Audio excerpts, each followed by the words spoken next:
दर्शक बंधु आउ गोटे नूतन वीडियो को स्वागत करुछि। आजिर यह कहानीटी अत्यंत रोचकपूर्ण और ज्ञानबोधक। गोटे साधु वर्षा जलरे प्रेम और दुष्टामी सह चाली चाली जाउथिला। तेबे से साधु गोटे मीठा दोकानी को देखिले जेउठी गरम कड़ई रे क्षीर फुटुथिला। तेबे मौसुमी हिसाब रे अन्य कड़ई रे गरम गरम जलेबी भी छणा जाउथिला। साधु किछि क्षण पाई सेठारे ठिया हेला। बोधहुए भोक कारणरू बा मौसुमी कारणरू।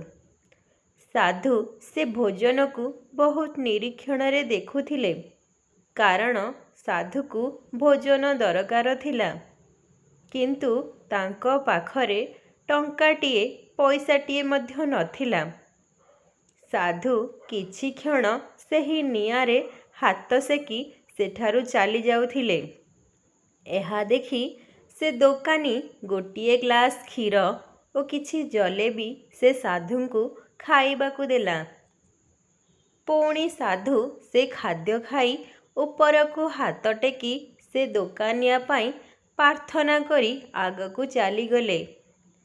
साधुर पेट पूरी जाइथिला, किंतु दुनिया दुख को अणदेखा करी मनरे गोटिए नुआ जोश धरी पानी को छिटका मारी मारी वर्षारे साधु आगकू चलिले। से एही कथारे बेखबर थिला कि गोटिए नव विवाहित दंपति वर्षारे ता पछरे दौड़ी दौड़ी आसुथिले।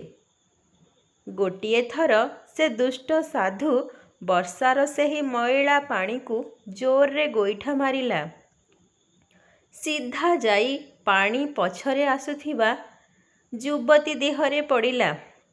युवती से मैला पानी रे पूरा पूरी भिजी गला।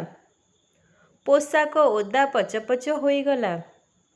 तार युवा पति को एही कथा आदौ बरदास्त हेला नहीं। सेथिपाई से रागरे तमतम होई से साधुर कपड़ा धरी कहिला, तू कौन अंध?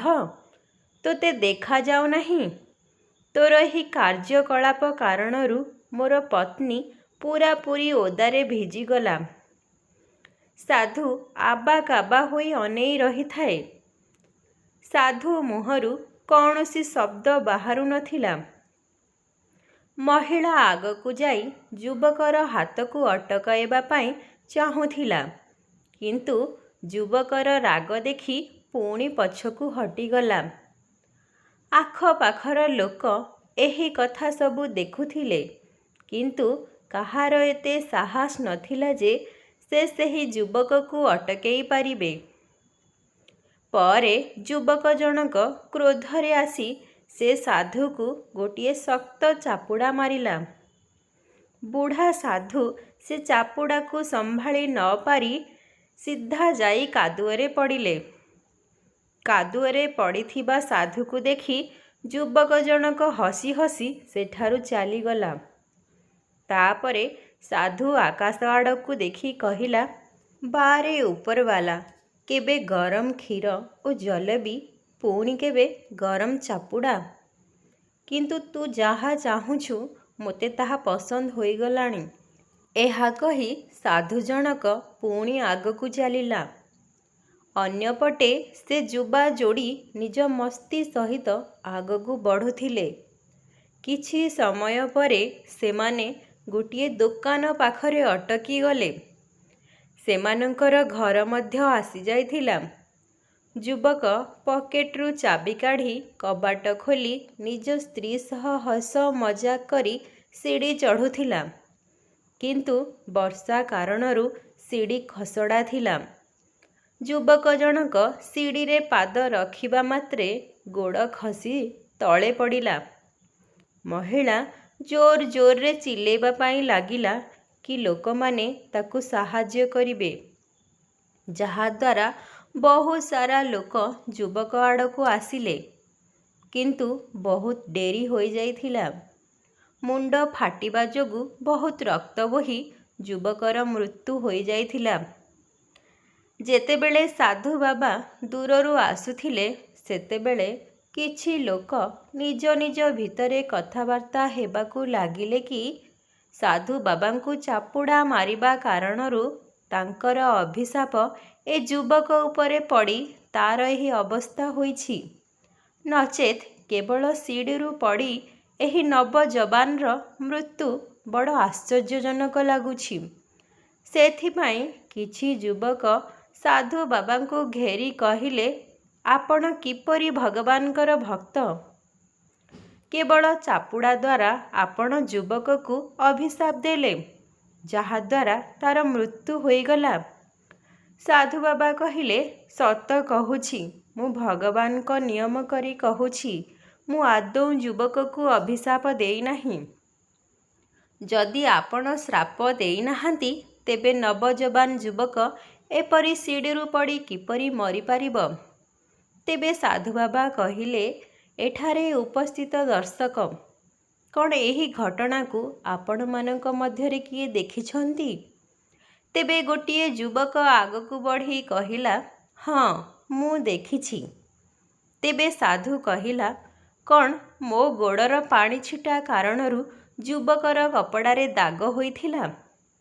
ଯୁବକ କହିଲା, ନାଇଁ, କିନ୍ତୁ ମହିଳା କପଡ଼ା ପୂରାପୂରି ଭିଜି ଯାଇଥିଲା ବା ଖରାପ ହୋଇଯାଇଥିଲା।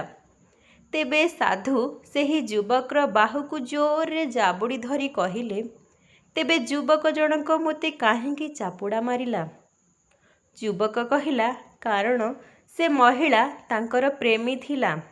ତେଣୁ ସେ ବିଲକୁଲ ବରଦାସ୍ତ କରିପାରିଲା ନାହିଁ ଯେ ତା ପ୍ରେମୀର ପୋଷାକ କେହି ମଇଳା କରୁ।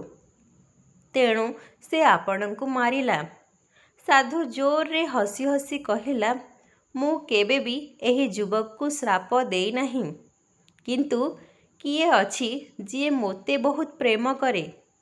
ତେଣୁ ସେ ଏସବୁ ଆଦୌ ବରଦାସ୍ତ କରିପାରିଲା ନାହିଁ। ଯଦି ସେ ତା ପ୍ରେମୀ ପାଇଁ ସହିପାରିଲା ନାହିଁ, ତେବେ ମୋ ପ୍ରେମୀ ମଧ୍ୟ ଏହା କିପରି ସହ୍ୟ କରିଥାନ୍ତା? ମୋ ପ୍ରେମୀ ଏତେ ଶକ୍ତିଶାଳୀ ଅଟେ ଯେ ବଡ଼ ବଡ଼ ରାଜା ମଧ୍ୟ ତା ବାଡ଼ି ବା ତା ଲାତକୁ ଡରନ୍ତି। ହଁ, ମୁଁ କିଏ ତାକୁ ଅଭିଶାପ ଦେବି? ବୋଧହୁଏ ଉପରବାଲା ଏହା ହିଁ ଚାହୁଁଥିଲା। ଏହା କହି ସେ ସାଧୁ ବାବା ସେଠାରୁ ଚାଲି ଆସିଲେ।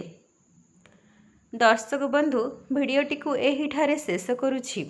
ଯଦି ଆପଣମାନଙ୍କୁ ଭିଡ଼ିଓଟି ବହୁତ ଭଲ ଲାଗିଛି, ତେବେ ଭିଡ଼ିଓଟିକୁ ଲାଇକ୍ କରି ଚ୍ୟାନେଲକୁ ସବସ୍କ୍ରାଇବ୍ କରିବା ପାଇଁ ଆଦୌ ଭୁଲିବେ ନାହିଁ। ଭିଡ଼ିଓଟିକୁ ଅଧିକରୁ ଅଧିକ ମାତ୍ରାରେ ସବସ୍କ୍ରାଇବ୍ କରି ସେୟାର କରନ୍ତୁ।